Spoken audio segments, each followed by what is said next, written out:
A continuación, voy a exponer la evolución que han tenido los derechos humanos con el paso del tiempo, ya que históricamente no todos los seres humanos han sido considerados iguales. Uno de los primeros documentos de los derechos humanos es conocido como el Cilindro de Ciro. La historia narra que en el 539 a.C. los ejércitos del primer rey de la Persia antigua conquistaron la ciudad de Babilonia. Ciro el Grande liberó a los esclavos y estableció la libertad de culto y religión y la igualdad racial. Estos y otros decretos fueron grabados en un cilindro de barro cocido, que en la actualidad es conocido como la primera versión de los derechos humanos. Desde entonces se empezó a difundir la idea de los derechos humanos y en ello están basados gran variedad de otros documentos, como lo son la Carta Magna del año 1215, la Constitución de los Estados Unidos de 1787, la Declaración Francesa de los Derechos del Hombre y del Ciudadano de 1789, la Carta de los Derechos de Estados Unidos del año 1791 y una gran variedad de otros.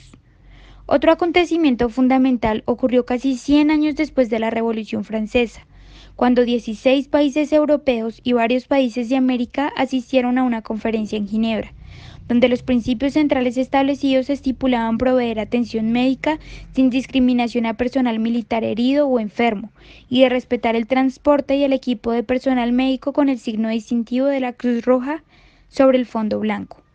Por supuesto, estos acuerdos significaron un gran avance frente al trato humanitario en situaciones de conflicto armado y constituyeron un aporte importante hacia la actual Declaración de Derechos Humanos.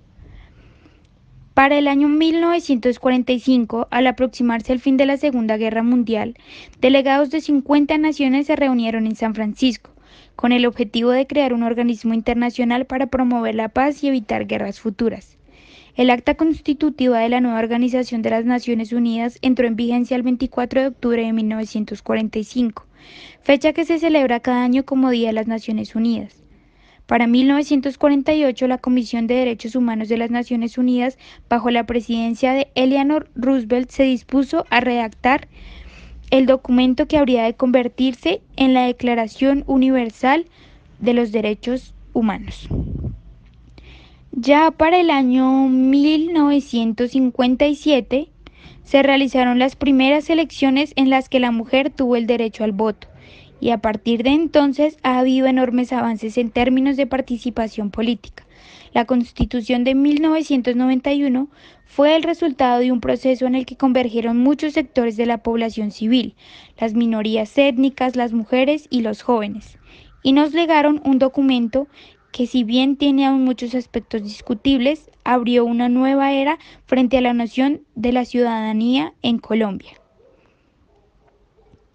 Actualmente, una de las luchas más importantes del último siglo ha sido la del reconocimiento de la diferencia, de la variedad, la lucha por la afirmación de aquello que nos distingue y hace la humanidad una especie heterogénea. Colombia, de manera privilegiada, posee una riqueza multicultural que nos permite o nos permitiría convivir con mayor apertura y respeto hacia lo diferente. Sin embargo, aún vivimos en un escenario de intolerancia y desprecio hacia lo que consideramos distinto y extraño. En el caso colombiano, sin alejarnos mucho, se han dado grandes avances en el reconocimiento de la diferencia étnica, sexual y cultural, en el marco de lo que se ha denominado como nuevas ciudadanías. Muchos grupos antes considerados invisibles han empezado a tener voz y espacios de participación cada vez mucho más efectivos.